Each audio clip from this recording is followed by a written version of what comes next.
প্ৰিয় দৰ্শক, এই ভিডিঅ'ত মই আপোনালোকক জনাবলৈ চেষ্টা কৰিম গুৱাহাটী ইউনিভাৰ্চিটিত ওলোৱা মাষ্টাৰ ডিগ্ৰী এডমিশ্যনৰ নটিফিকেশ্যনৰ বিষয়ে।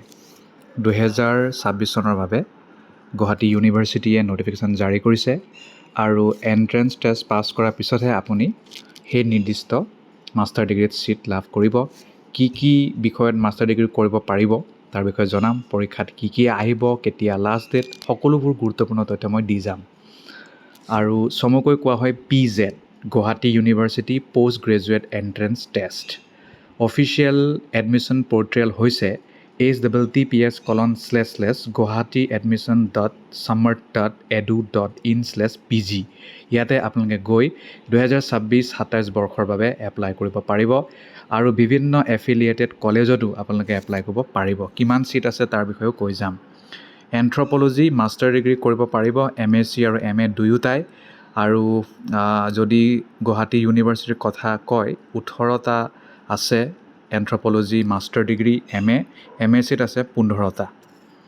তাৰ বাহিৰে এৰাবিক 34টা আছে, অসমীয়া 50টা আছে টোটেল, বেংগালী 40টা আছে মাষ্টাৰ ডিগ্ৰীৰ বাবে, বড়ো 48টা আছে, বটানী 40টা আছে, কেমেষ্ট্ৰি 50টা আছে, কমাৰ্চ 65 আছে।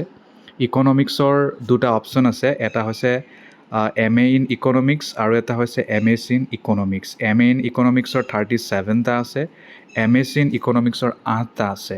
Education master degree in education 60টা টোটেল পদ খালী, ইংৰাজীৰ 50টা পদ খালী, আৰু জিঅ'গ্ৰাফীৰ MSc ইন জিঅ'গ্ৰাফী 10টা খালী, geological science MSc in geology 30টা খালী, MA ইন হিন্দী 37টা খালী, MA ইন হিষ্ট্ৰী 70টা খালী, LLM যদি ল পঢ়িব বিচাৰিছে 50 পদ খালী, আৰু LLBত 50% থাকিব লাগিব, কিন্তু 45 থাকিলেই ৰিজাৰ্ভ কেটেগৰীসকলে এপ্লাই কৰিব পাৰিব। মেথমেটিক্স MSc ইন মেথমেটিক্স 90টা পাৰিব। MA ইন পাৰ্চিয়ান 15টা আছে, MA ইন ফিল'চফি 74 আছে, MA ইন পলিটিকেল ছায়েন্স 51টা আছে, MSc ইন ফিজিক্স 50টা আছে, MA ইন সংস্কৃত 78টা আছে, MSc ইন ষ্টেটিষ্টিক্স 25টা আছে, MSc ইন জুলজি 35টা আছে। তাৰপিছত নেক্সটটো হৈছে MSc ইন কেমিকেল ছায়েন্স। ইয়াৰ কাৰণে আপোনাৰ 2টা পদ খালী, MSc ইন ফিজিকেল ছায়েন্স 4টা খালী, MSc ইন মেথমেটিকেল ছায়েন্স 7টা পদ খালী। আৰু আপোনালোকে 6 ছেমিষ্টাৰ যদি কমপ্লিট কৰে তেতিয়াই এপ্লাই কৰিব পাৰিব। MTech ইন বায়'টেকনলজি 18টা খালী, MSc ইন কেঞ্চাৰ বায়'লজি 20টা খালী, তাৰপিছত MSc ইন বায়'টেকনলজি 28টা খালী, MSc ইন মাইক্ৰ'বায়'লজি 15টা খালী, MA ইন পাৰফৰ্মিং আৰ্টছ 20টা, Sattriya dance, MA in performing arts theatre studies and acting 20টা খালী, MSc ইন কম্পিউটাৰ ছায়েন্স 15টা, MA ইন মাছ কমিউনিকেশ্যন 20টা, MSc ইন ইনফৰমেশ্যন টেকনলজি 10টা, MSc in electronics and communication technology 20টা, MSc in micro' electronics and advance communication 12টা, MTech in advance communication and information system 18, আৰু আহিল MTech VLSI and micro' electronics VM 18টা, MTech in information technology 20টা, MTech research in AI and ML modular 20টা, MVoc animation and graphic design 12টা, MA in English language teaching ELT 30টা, MSc in environmental science 20টা, MA in folklore studies 25টা,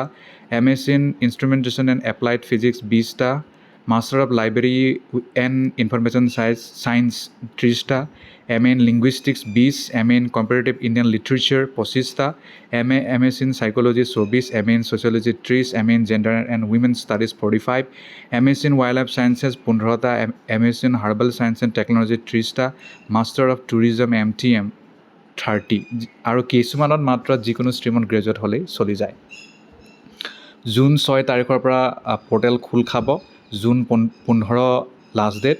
admit card ওলাব June 20, entrance test পাতিব 3, 4, 5, publication date rank list July 20 তাৰিখে ওলাব। তাৰপিছত traditional প্ৰগ্ৰামৰ কাৰণে জুলাই 27, তাৰপিছত ইণ্টাৰডিচিপ্লিনাৰীৰ কাৰণে জুলাই 28, HODয়ে এপ্ৰুভেল দিব 27 to 29, commencement of classes 5, orientation programme 3 আৰু 4 ডিপাৰ্টমেণ্ট। আৰু তাৰপিছত এণ্ট্ৰেঞ্চ টেষ্টটো সকলো কাৰণে বেলেগ বেলেগ ডেটত দিয়া আছে, সেইটো আপোনালোকে নিজে নিজৰটো চেক কৰি ল'লেই হ'ল। ৰাতিপুৱা 9টা 12টা 3টা সকলো ডিপাৰ্টমেণ্টৰ বেলেগ বেলেগ ইয়াত দিয়া আছে, মানে সকলো বিষয়ৰ কাৰণে বেলেগ বেলেগ আছে। তাৰপিছতে আপোনালোকে যদি আপোনাৰ নিজৰ বিষয়ৰ যদি নেট পাতে, সেই নেটৰ যদি কুৱেশ্যন পেপাৰ চায়, তেতিয়া আপোনাৰ তাৰ পৰা পাছ কৰাৰ সুবিধাটো বাঢ়ি যায় আৰু। নহ'লে আৰু MCQ চাওক আপোনাৰ নিজৰ বিষয়ৰ, আৰু আপুনি যিটো গ্ৰেজুৱেশ্যনত পঢ়িছিলে তাৰ বিষয়ৰ লগত জড়িত প্ৰশ্নই পাব। 50% ছিট গুৱাহাটী ইউনিভাৰ্চিটিৰ কাৰণে থাকে আৰু 50% বেলেগৰ কাৰণে থাকে। ইমানেই আৰু।